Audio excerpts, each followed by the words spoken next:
It's been 10 years since A24 has been founded, and to celebrate, I've decided to do a list I've wanted to do for a long time, my top 10 favorite A24 movies. I think A24 is an independent studio that has made many great films, ranging from drama, comedy, coming of age, horror, and making daring and unconventional films. I'm really excited to do this list, and if there's a particular A24 film that you've never seen and looks interesting to you, definitely check out any of these films. I highly recommend all these movies. Now I'm excited to hear your favorite A24 films. If you either have a top 5, top 10, or your number 1 pick, let me know in the comments below. I'm excited to hear.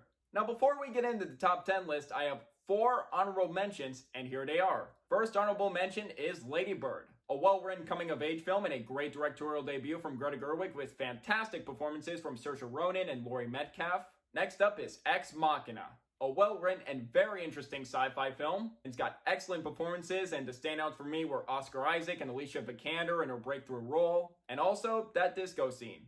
Need I say more? Then we have Enemy, a very thought-provoking film from Denis Villeneuve with a fantastic dual performances from Jake Gyllenhaal, proving why he's one of the best working actors today. And final honorable mention, and this one you're probably going to be surprised, is actually not in my top 10, and that is The Disaster Artist. I do love this movie, a great true story on one of the most infamous bad movies of all time. And James Franco, even though he had some sexual harassment allegations that cost him his chances of an Oscar nomination, regardless that he didn't get nominated, I thought he did a fantastic job at playing Tommy Wiseau, doing an excellent job embodying how weird and eccentric Tommy Wiseau was rather than coming off as an imitation of him. Dave Franco is also very good in the film, and I found it to be a heartfelt film about friendship as well. And now, let's get into the top 10 list. Number 10. Number 10 on the list, we have A24's first Best Picture nominee, and that is Room. This is a well-written and well-directed, captivating and emotionally powerful drama, with the first half focusing on Joy and her 7-year-old son Jack living in an enclosed room, the only place Jack has ever been in. The second half focusing on their escape, the aftermath, and Jack exploring the world outside the room for the first time. What makes Room such a great movie are the 2 performances from Brie Larson and Jacob Tremblay. Brie Larson is superb in this movie, and still to date her career best performance, giving a layered, committed, heartbreaking, and vulnerable performance. She swept the Best Actress race that year, and she 100% deserved to win her Oscar for Best Actress. And Jacob Tremblay also giving a fantastic and authentic supporting performance, one of the best child performances I've ever seen. I love the convincing chemistry between Brie Larson and Jacob Tremblay that really felt like mother and son. I am glad this movie got a Best Picture nomination and showed how great of a studio A24 is. Number 9.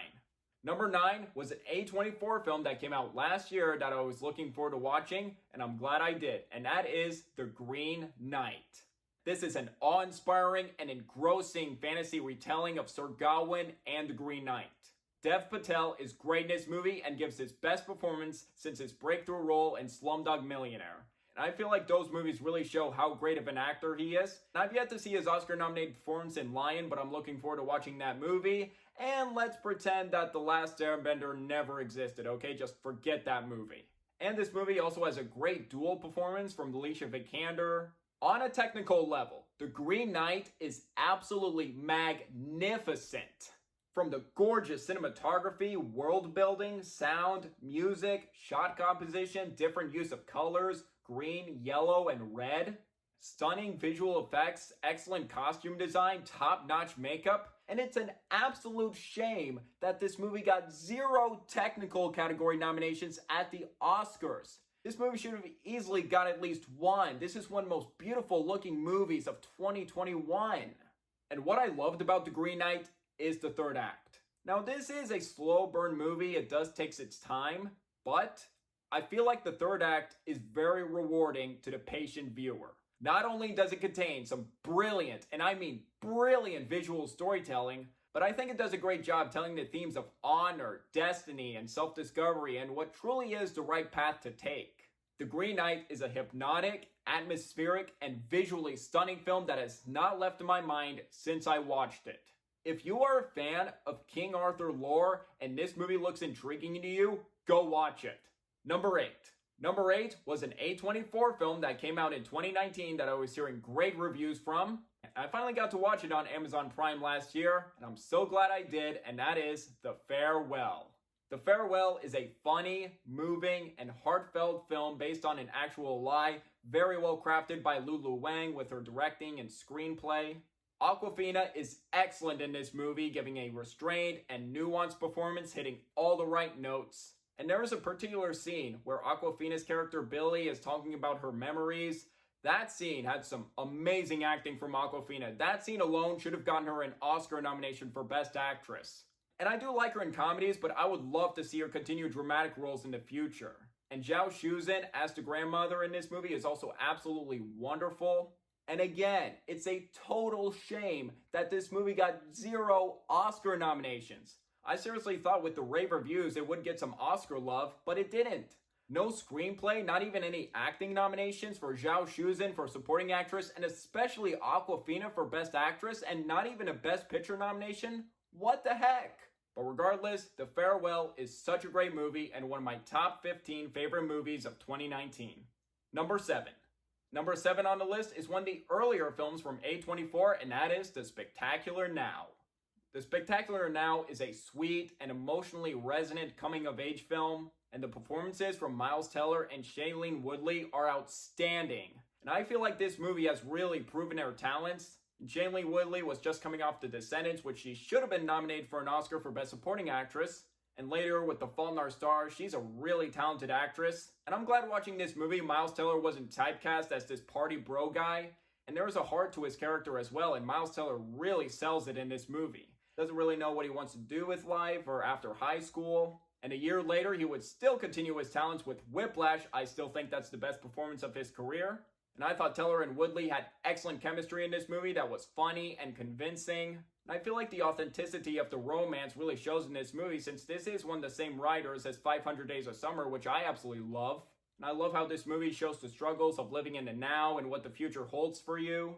This is not only one of my favorite romance films of 2013, but also one of my favorite romance films of the last decade. Number 6. Number 6, we have another coming-of-age film, and that is 8th Grade. 8th Grade is a pure, rich, funny, authentic, and an absolute genuine coming-of-age story and a great directorial debut from Bo Burnham. Elsie Fisher does a fantastic job in this movie, giving a likable, authentic, relatable, and sympathetic performance.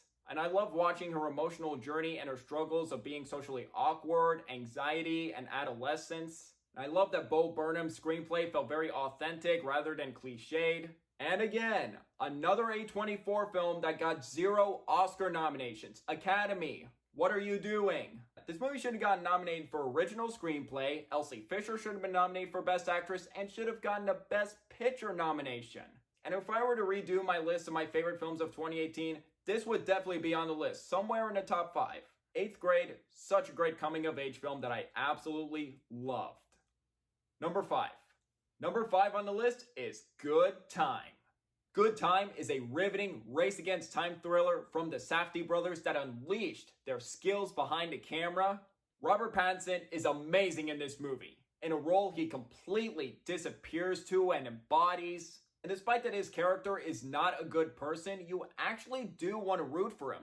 And I believe that is a testament and strength to Robert Pattinson's performance in this movie. And I also want to give props to Benny Safdie, not only directing, but acting. Where he plays Robert Pattinson's brother, especially in the opening scene in this movie, he was really good and convincing. And one film and another film later we'll get to, the Safdie brothers really know how to get great performances out of their actors. Great cinematography, music, editing, and I also love the Safdie brothers' use of close-ups and zooms. And this is an unpredictable movie where I was anxious to see where things were going to go. Strong and effective filmmaking altogether make Good Time such a great time. And also, if you loved Robert Pattinson as Batman, and if you have not seen this movie, go watch it, because I believe this movie earned Robert Pattinson the Batman role. Number 4. Number 4, earlier we had A24's first Best Picture nominee, and now we have A24's first Best Picture winner, Moonlight. Now, it is debatable whether this movie deserved to upset Best Picture over La La Land, which was the favorite to win that year, and I thought that movie had Best Picture in the bag at the time. but it's undeniable how much of a deeply moving and impactful film Moonlight is on its own. The real star of this movie is Barry Jenkins. Did a remarkable job with his raw directing and powerful storytelling. How this 3-act film portrays youth, identity, homosexuality, and also struggle, loneliness, and desperation for love. All of those themes present in Moonlight is absolutely heartbreaking to watch. And another strength of Moonlight are the superb performances across the board. From the multiple child actors to the 3 actors who each played Chiron, and the Oscar-nominated performance from Naomi Harris, who is fantastic as Chiron's drug-addicted mother. This got her an Oscar nomination for Best Supporting Actress, well deserved. And Mahershala Ali won his first Oscar, and 2 years later he would win another Supporting Actor Oscar for Green Book, which he was also great in. Despite that he doesn't have a lot of screen time in this movie, he's only in the first half of this movie, but I thought he did make an impact on the film, and he's great in this movie. And he has multiple great scenes in this movie with his conversations with Chiron and the beach scene. And I feel like Moonlight and Green Book really showed how tremendous of an actor Mahershala Ali is. And P.S., I also can't wait to see him as Blade next year. That is a perfect casting choice. Even if it did upset over La La Land and there were other movies that I love like Hacksaw Ridge, Arrival, and Hell or High Water, I feel like it is absolutely monumental and special that a movie like Moonlight has won Best Picture. And still to this day, Moonlight is still hard-hitting and amazing. Number 3 on the list is a recent A24 film that came out earlier this year, and you probably know what it is. It is Everything Everywhere All at Once. So this movie has a raccoon version of Ratatouille, a martial arts fight with a fanny pack, and also a fight scene with trophies that look like butt plugs. No, I'm not kidding. And I absolutely freaking love this movie. This is one of the most highly creative, unique, and insane movies I have seen in a long time. I've seen this movie twice now. First time in theaters, second time on Blu-ray, and I'm excited to watch it for a third time someday. And I think this is a great improvement for the Daniels after Swiss Army Man. Despite that movie is divisive, I really like it. But they really pack a punch with Everything Everywhere All at Once. With their vision, wit, comedy, action, and bodacious visuals. Michelle Yeoh is absolutely fantastic in this movie, still proving her acting chops and action chops, and giving an emotional and multi-layered performance. And a standout in the supporting cast, Ke Huy Quan, yes, Short Round from Temple of Doom, is terrific in this movie. Funny, charming, but also has some great heartfelt scenes in this movie. And Stephanie Hsu as Evelyn's daughter is also great in this movie. There are some well-executed and awesome fight scenes in this movie, from the choreography, speed, and fluidity, and just how over-the-top and amazing they are. But the surprisingly emotional core in the climax of this movie really makes this movie noteworthy to me. And I feel like that emotional core really made this more than just a style over substance multiverse movie. And it did such a great job making me care about these characters and getting invested. And the themes of forgiveness really make this movie so powerful and emotionally satisfying. And I'm really excited to hear that this movie has good chances of being an Oscar contender. And it did come out early in the year, but it has good chances of getting a picture, acting nominations, and screenplay that make me so happy. And I am eager to talk about this movie again in my favorite movies of 2022.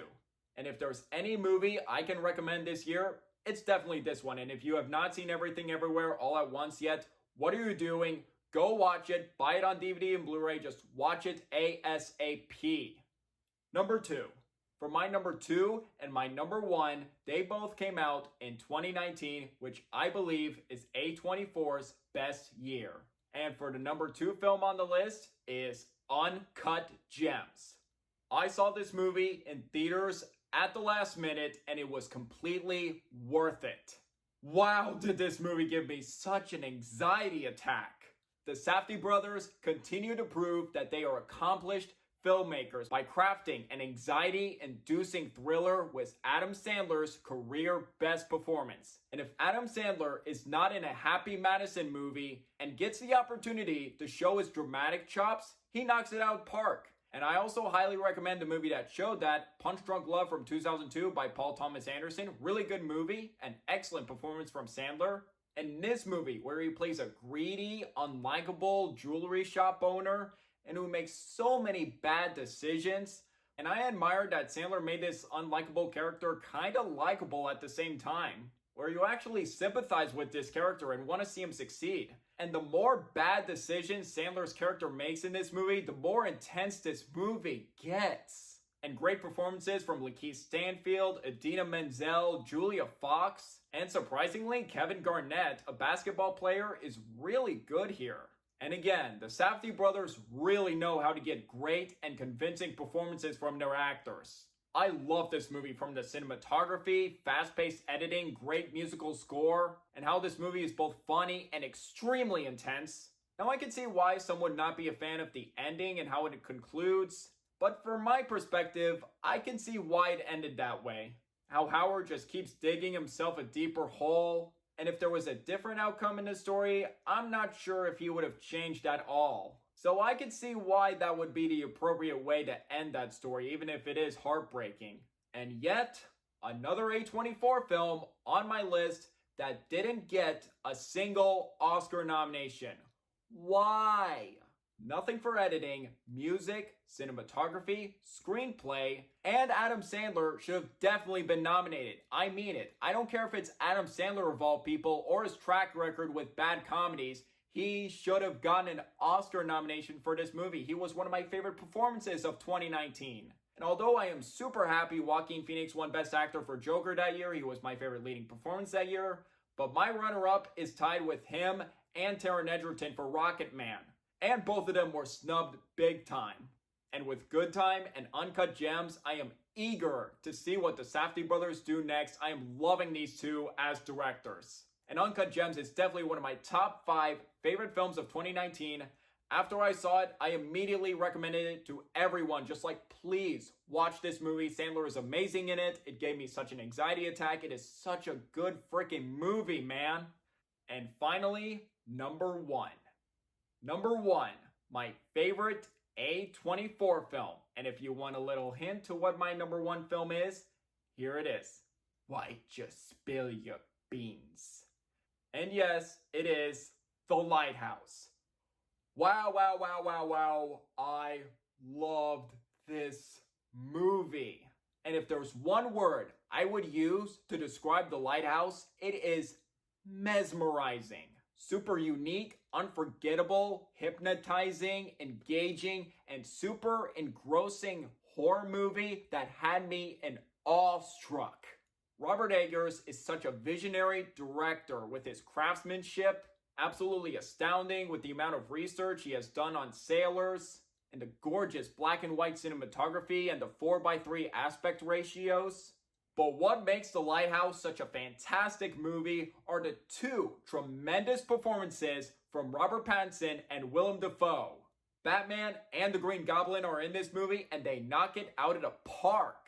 Both giving insanely committed and captivating career best performances. Both of them should have gotten Oscar nominations. Robert Pattinson, in my opinion, one of the most underrated leading performances of 2019. And Willem Dafoe only got a Critics' Choice nomination for this movie. He should have gotten way more love than that, and he should have been nominated for a Best Supporting Actor Oscar. That monologue scene alone, he was electrifying. That alone should have gotten an Oscar nomination for Best Supporting Actor.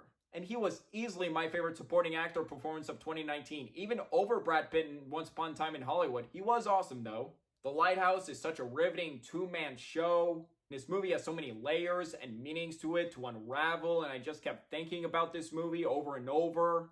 Now, this is not a movie for everyone. It is definitely unconventional, but for me, I absolutely adored this movie. And it had me hooked from beginning to end, and I was never bored watching it. And this would probably be my 3rd favorite movie of 2019. I love it that much. Robert Eggers absolutely knocked it out of the park with this movie, and his follow-up film this year, The Northman, which I got to watch The Northman recently. I loved it. Thought it was amazing. And both The Lighthouse and The Northman established Robert Eggers as a visionary and committed director, and I'm really excited to see what movie he does next.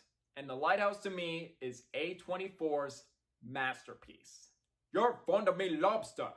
God, I love that line. Just so many great lines in this movie. And that is my list of my top 10 favorite A24 movies, and so many great movies that I made, and I'm continuing to love A24 as a studio. And again, I'm really excited to hear your favorite A24 films, top 5, top 10, or your number 1 pick. Let me know below. Did you enjoy this top 10 list? If yes, please hit that like and subscribe button if you're new here. Don't forget that notification bell for my next upload. It really means a lot. And until the next video, I'm Jack Benner, and look forward to another movie review.